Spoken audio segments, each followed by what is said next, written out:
네, 김원전 시작하겠습니다. 네, 김원전은 시간 관계상 핵심 1부터 3까지 쌤이 따로 정리를 해놓았고요. 바로 본문 들어가겠습니다. 우리는 옥황상제의 명이 계셔서 여기에 오래 머무르지 못하고 돌아가니 하면서 이제 이야기를 하는데, 이 아이가 비록 보기에는 괴이하지만 도시 천순이 귀히 길러 연분을 어기지 말으소서.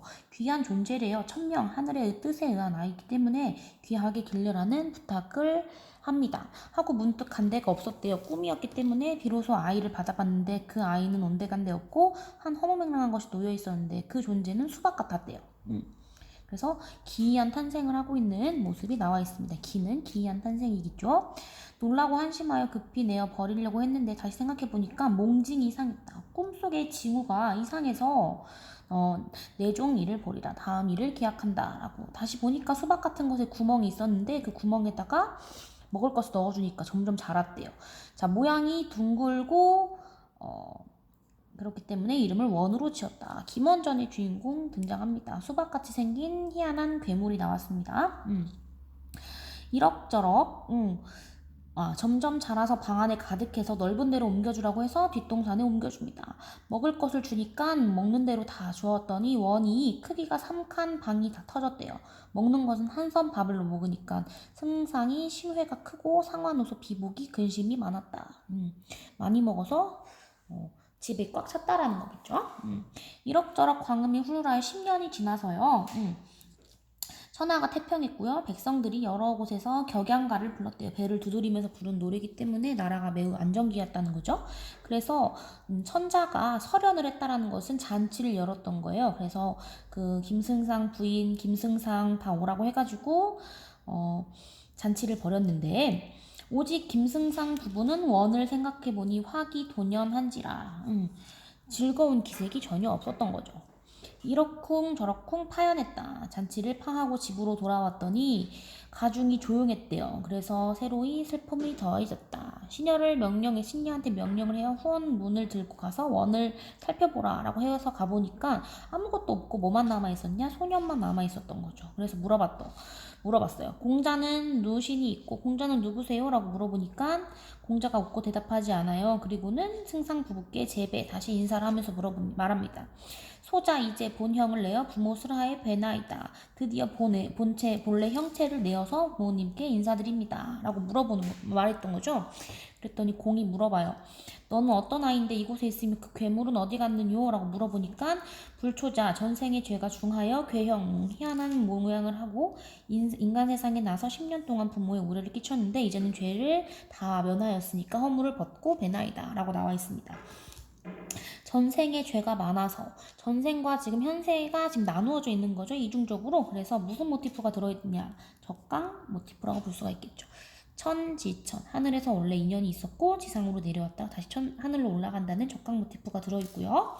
허물이 있었다. 아까 수박 같다고 했잖아요. 수박 같은 모양을 벗고 다시 새로운 모습으로 공자, 난 귀한 집 자식으로 나타났기 때문에 무슨 모티프가 쓰였냐면 변신 모티프가 들어있는 거죠.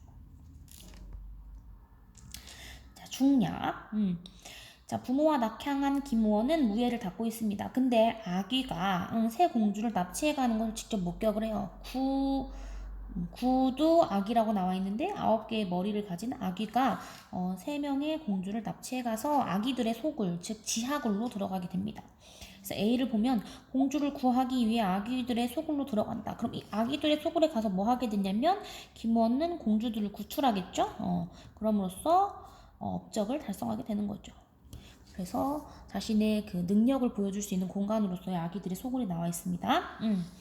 자, 그대는 어찌 여기 들어왔느뇨? 우리는 아기 아니라 방금 명황제 친생하신 공주 삼형제이고 부황을 모시고 후원에서 놀다가 요괴한테 잡혔어. 그래서 우리를 도와줘 라고 이야기를 하니까 원수가, 즉 김우원이 내 과연 천자의 명을 받아 공주님들을 모시러 왔으니까 요괴를 죽이고 공주님을 돌아가게 하겠다라는 자신의 목표를 이야기합니다.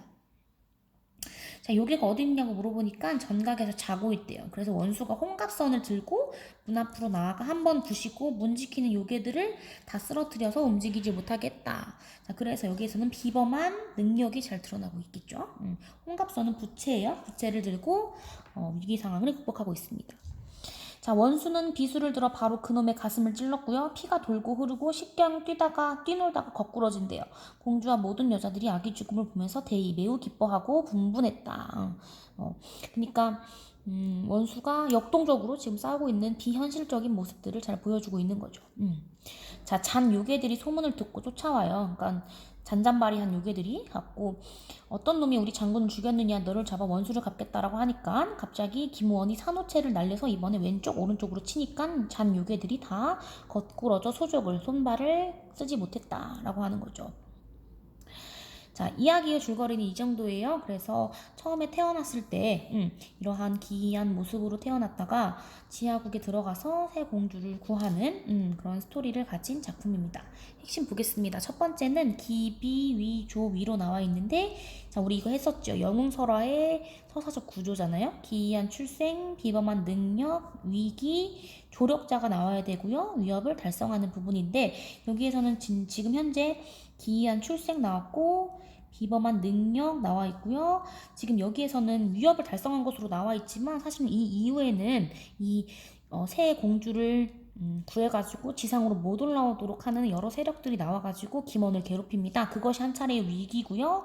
그때 그 지하세계에서 조력자를 만나서 새 공주를 무사히 지상으로 꺼내오는 위협을 달성한다라는 내용입니다. 현재는 기이한 출생, 비범한 능력까지는 확인할 수 있는 걸로 볼 수 있겠습니다. 두 번째 핵심은요, 변신 모티프네요. 허물을 벗고, 즉 과거의 자신의 죄를 다 털어내고 새로운 모습으로, 지금 소년의 공자의 모습으로 돌아온 김원의 모습이 잘 드러나 있고요. 이것은 박시점과 매우 유사한 구조를 띠고 있습니다. 세 번째는 이 고전 소설에서 가장 단골 모티프는 적각 모티프예요. 하늘, 땅, 하늘의 구조로 적각 모티프를 이루고 있다. 이렇게 세 가지 정리할 수 있으면 될 것 같습니다. 자, 김원도 역시요, 기비 위조위의 구조를 띠고 있기 때문에 영웅 소설이고요. 변신 모티프와 적각 모티프를 띠고 있다라고 볼 수 있겠습니다. 수고하셨어요.